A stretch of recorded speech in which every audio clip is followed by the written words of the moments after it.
Dengan kondisi seperti ini, gue coba fast forward ya bro ya. Oke. Cepetin deh bro. Nanti masuk ke ranah ya terus kita harus ngapain dengan IHSG kayak begini gitu. Merosot terus tuh 1 bulan terakhir 15% bro. Waduh. Ya kan? Nah, bokap lu apa responnya bro? Bokap gue ya udah pasti semua orang bleeding lah ya. Oke. Including mau itu manajer investasi lah, mau paus-paus di market kita, mau retail. Kalau di kondisi market seperti ini rata-rata semua boncos gitu kan. Itu udah hal yang normal. Dan menurut gua sekarang itu indeks kita lagi di titik penentuan. Dimana kalau misalnya ini nih kayak lagi titik pivotnya nih. Oke. Ini kalau misalnya mau mantulnya bakal kenceng banget. Atau kalau dia breakdownnya juga bakal kenceng banget. Kok bisa? Menurut gua soalnya ada beberapa hal gitu. Oke. Apa tuh? Yang pertama ya perang udah pasti, ya kan. Siapa yang menang? Apakah US yang menang atau Iran yang menang? Itu kan dampaknya berbeda tuh, ya kan. Lalu ada juga dari sisi regulasi MSCI. MSCI ini kan sekarang dia itu kemarin nge-freeze indeks kita jadi nggak ada bisa ada yang inclusion ke indeks MSCI. Sedangkan itu adalah narasi utama pendongkrak indeks kita di 2025 gitu. Jadi narasi yang di 2025 sekarang completely gone gitu bisa dibilang. Bukan completely gone lah, sekarang lagi di pause dulu sampai Mei gitu kan. Oke. Dan yang ketiga sekarang OJK dan BEI merespons terhadap MSCI untuk memberlakukan beberapa regulasi-regulasi yang kita sampai sekarang belum tahu seefektif apa nih. Gitu. Jadi semuanya masih abu-abu. Ya kan, masih uncertain banget. Oke. Dan kalau misalnya di market uncertainty itu selalu hasilnya jadi negatif. Semua orang mencari aman dan saham itu bukan instrumen aman. Makanya kenapa semuanya larinya ke gold, ke USD, emas batangan, obligasi gitu-gitu kan. Nah, jadi sekarang itu kita lagi di titik-titik yang sangat-sangat uncertain dan kita butuh waktu untuk semuanya beres dulu nih gitu. Dan kalau gue sendiri ya, kalau misalnya kayak di posisi sekarang kan udah mau lebaran, udah mau libur lumayan panjang tuh semingguan kan.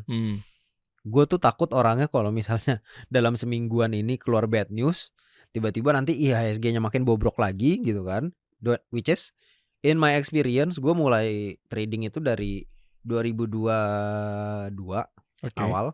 Nggak tahu kenapa setiap kali libur panjang ada aja bad news gitu. Jadi gue sekarang pilih all cash gitu.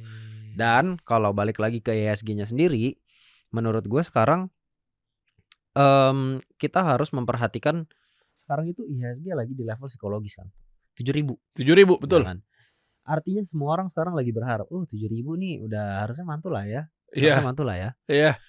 Dan ini juga teorinya ketika orang-orang berharap, harapan itu harus pecah dulu. Which means IHSG-nya harus jebol dulu menurut gua ya. Menurut kepercayaan gue pribadi. IHSG-nya harus jebol dulu dari 7.000 sampai orang nangis-nangis, udah fear-nya bener-bener over fear.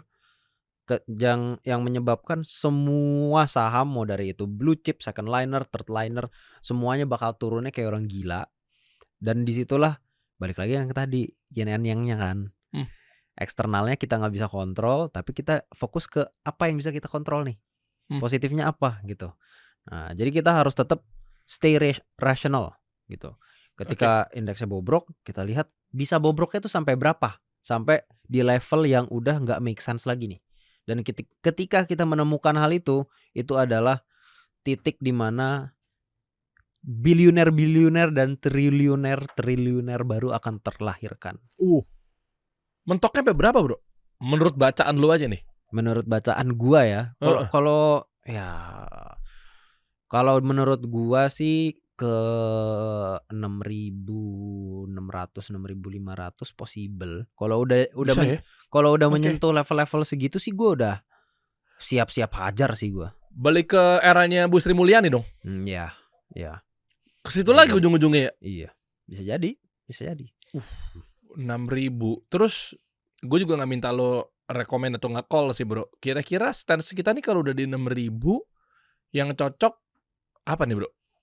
Kalau Masuk ya? misalnya Industri apa? 6.000 ya, Heeh. ini kita lihat kan time frame-nya juga pendek banget kan. 1 bulan minus 15% itu kan nggak Iya. oh, gua kira mau breakdown 7.000 tuh barusan.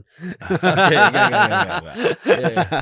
Itu dalam 1 bulan terakhir minus 15%. Iya. Kalau misalnya 6.500, gue dengan asumsi ini worst case scenario dari beberapa hal yang gue bahas tadi semua outcome-nya jelek gitu loh. Iya. Misalnya dalam sebulan lagi, ya 2 bulan lah, 2 bulan 3 bulan indeks kita ke 6.500. Menurut gua yang paling penting untuk kita hajar adalah yang pertama commodities dulu, especially coal. Coal itu kan sekarang masih jadi apa namanya, masih akan dibutuhkan terus selamanya lah, gitu kan. Mau transisi ke green energy pun untuk bikin infrastruktur green energy Iya harus pakai butuh coal. coal. Iyalah. Jadi coal demand itu sampai gua meninggal kayaknya kita kayak berapa sih, kayak mungkin 100 lah misalnya. umur 100 gitu ya. Iya, sementok-mentoknya Iya, juga sih. mentok-mentoknya umur 100 biasanya Iya, kan. oke. Umur 100 gitu. Menurut gue in my lifetime batu bara itu nggak akan hilang, masih akan ada terus demand-nya gitu. Kan bisa habis tapi. Apanya nih? Batu baranya? Iya, tapi Nah itu kan iya, supply-nya makin habis, demand-nya nggak habis-habis. lah iya ya. Iya. Nah makanya batu bara menurut gue sangat-sangat menarik, ya kan. Apalagi di indeks kita itu kan top producer dari coal, kita top eksporter juga dari coal. Dan kebanyakan emiten-emiten batu bara di indeks kita ini adalah yang memiliki dividennya sangat-sangat besar. Kalau nggak salah waktu itu ya, kalau pas COVID tuh saham ITMG. Waktu itu COVID semuanya kan crash-nya parah tuh, semua turun kayak orang gila. Kalau ada orang yang beli di bottomnya ITMG, itu misalnya beli 1 miliar, 1 miliar rupiah. Kalau dia hold sampai sekarang, dari dividennya aja, fix kaya raya deh. Dividennya aja itu bisa triple Iya dari lagi. amount yang dia masukin. Dividen Iya loh, lagi. bukan kapital ya. Itu jadi dia tiap hari dapat, bukan tiap hari, tiap tahun. Tiap tahun dia dapat 3M. Gimana Wah, kayak happy banget gitu ya. kan. Iya lagi. Tapi apakah dari dividen nungguin tahunan atau memang di trade gitu loh, Bro? Nunggu bulanan, nunggu momentum pas sudah taking profitnya gitu loh. Menurut gua kalau misalnya kita ngomongin market crash,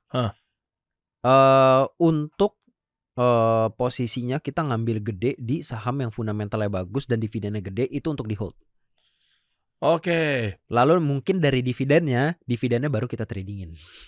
Oh paham. Cakep juga nih, jago nih deh. Puterinnya di situ. Gitu. Oke.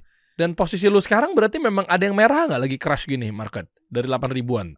Posisi gue 0 bro, gue all cash. Oh sorry. Berarti lu udah tarik cash semua ya? Kemarin sempat ada yang masih hijau.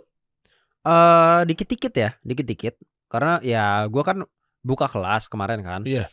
Terus program di kelas gue itu 2 minggu, seminggunya modul, minggu keduanya itu trading bareng. Karena kan gue ngajarin bit over, ya kan. Jadi sistemnya itu gue pengennya kita trading, terus gue biarin mereka member-member gue nih trading sendiri dulu, nggak pakai gue komandoin, biar mereka bisa pikir sendiri gitu kan.